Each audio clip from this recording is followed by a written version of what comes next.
The global population is moving beyond the 7 billion mark, and the demand for food is growing. Yet, as more and more people are chasing the neon rainbow, fewer and fewer are producing food, much needed food. Suddenly, the world is realizing that our future still lies here, in the soil of the earth. So the next big thing? Farming. Mark my words. Let's dig in and see what it's all about.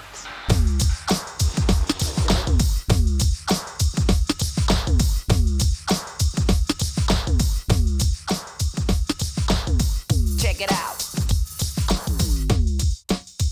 In South Africa, when we think of farming, we often just see car keys and bakkies.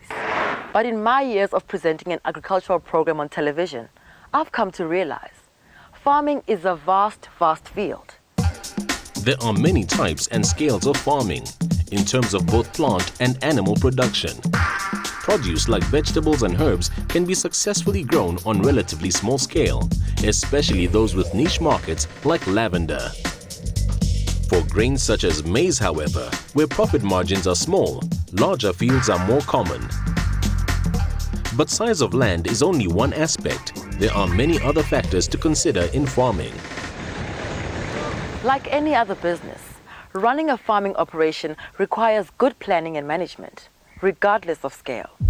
Firstly, a farmer needs to have a grip on the natural conditions, such as the type of soil, temperature, and rainfall in the area.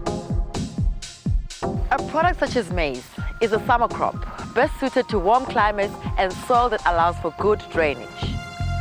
Although maize is produced in most parts of the country, the main production areas are Free State, Northwest, and Mpumalanga. The cold winters of the Eastern Free State and winter rainfall of the Western Cape make for ideal wheat production conditions. The Western Cape's climate is also perfect for vineyards, and the area is world-renowned for wine production. In fact, we are rather blessed in South Africa. We have a variety of soil and climate types, allowing us to grow a wide range of products, from the subtropical fruit grown in the warm humidity of Mpumalanga and KwaZulu-Natal, to cherries, berries, and deciduous fruit from the moderate and cooler regions. More arid regions like the Northern Cape are ideal for sheep production. In addition to natural conditions, demand must be taken into consideration. Is there a market for your product, or is there already an oversupply? Then there's the matter of cost. The cost of production versus what the product can fetch on the market. If there's no profit, there's no point. What it costs to produce a product is referred to as input costs. Farming inputs include fertilizer for your soil, chemicals to control weeds and pests, mechanical equipment, fuel, vaccinations and medicine for cattle, and transport costs. Remember, input costs can vary from year to year, as can the price you get for your product. It's all about supply and demand. So you have to be on top of your game all the time, especially since farmers also have to factor in overhead costs like bond and rent payments for land, labor costs, etc.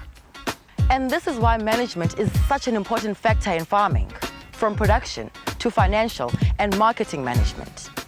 Fortunately, we live in a time of specialists. Most successful farmers work closely with specialists for advice on soil, weed, and pest control, as well as choice of mechanical equipment, seed and livestock, not to mention tackling the markets and balancing the books.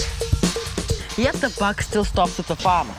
The farmer is the business person, the one who must set it all in motion and ensure a sustainable operation.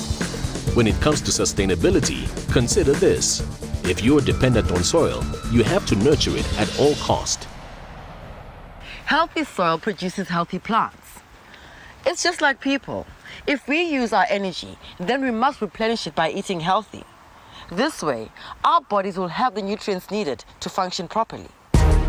Because farming is dependent on natural resources like soil and water, conservation farming is gaining momentum around the world. Plant residue is left on the land after harvesting. The residue then decomposes, releasing nutrients into the soil. This method also allows for good moisture retention and minimum soil erosion. Rotating crops such as maize and sunflower or wheat and canola on the same land is another conservation method that allows for higher yields through healthy soil.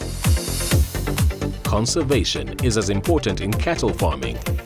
Grazing should be managed with the utmost care to avoid exhaustion.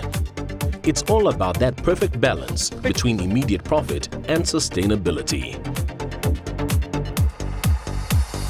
Farmers are the custodians of land. They look after it to stay in business, to contribute to the country's economy, and to ensure that we can all eat, now and in years to come. A task for the bright and the brave. Since farmers are dependent on the often unpredictable elements of nature and market movements, risk management is important. Diversification is a way of managing risk. Modern farmers can't afford to put all their eggs in one basket. The ideal is to farm with different crops or to combine crop and livestock farming. If cleverly planned, it can actually bring about increased profits. For instance, some of the maize a farmer produces can be used to feed the livestock, while chicken manure can be converted into fertilizer. This is our future. Here on the farm is where nature's flow and the brilliance of the human mind meet. Here, you can feel the rhythm of life. And it's exciting. Whether you produce something for a specific market or staple foods that feed the nation. Whether you farm in a suit or a dress, with shining cattle or colorful flowers, chicken or fish. Farming is fabulous. And yeah, I told you, it's the next big thing.